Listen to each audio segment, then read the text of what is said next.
যারা এসএসসি পরীক্ষা সম্পূর্ণ করে ফেলেছো তাদের জন্য ছোট্ট কিছু পরামর্শ। আমরা জানি যে এই সময়টা অনেকেই তেমন একটা কাজে লাগাই না আমরা, এবং এই সময়টাতে সাধারণত আমরা শুয়ে বসে বিভিন্নভাবে মোবাইলের রিলস দেখে সময়টাকে নষ্ট করি। কিন্তু এই যে 3 থেকে 4টা মাস সময় আমাদের হাতে থাকে, জীবনের এই সময়টাকে স্কিল ডেভেলপমেন্টের কাজে লাগিয়ে নিজেকে কিন্তু অন্য লেভেলে নিয়ে যাওয়ার সুযোগ থাকে।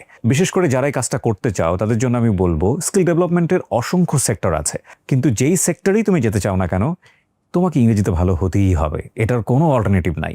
এবং এই বিষয়টা মাথায় রেখে ইংলিশ থেরাপি দারুণ একটা সুযোগ দিচ্ছে সবার জন্য। সেটা হলো স্টুডেন্টদের জন্য থাকছে basic AI training. I repeat, basic artificial intelligence training. এই যে জার্নিটাকে আনন্দময় করতে ট্যুর এবং আউটডোর অ্যাক্টিভিটি থাকবে।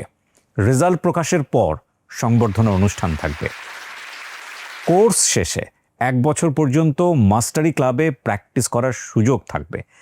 একসাথে বসে ইংলিশ মুভি দেখা, ইংলিশ ম্যারাথন সহ বিভিন্ন এক্সাইটিং অ্যাক্টিভিটিতে অংশগ্রহণের সুযোগ থাকছে। এবং কোনোভাবেই বলার সুযোগ নেই যে ইংলিশ থেরাপি শুধুমাত্র ইংরেজি শেখায়। আমরা এই ইংরেজি শেখার জার্নিটাকে বলছি আ লাইফ ট্রান্সফরমেশন জার্নি। যারা ভর্তি হতে চাও, আমার স্ক্রিনে বেশ কয়েকটি নাম্বার উঠেছে, সেখানে কল করতে পারো। Good luck.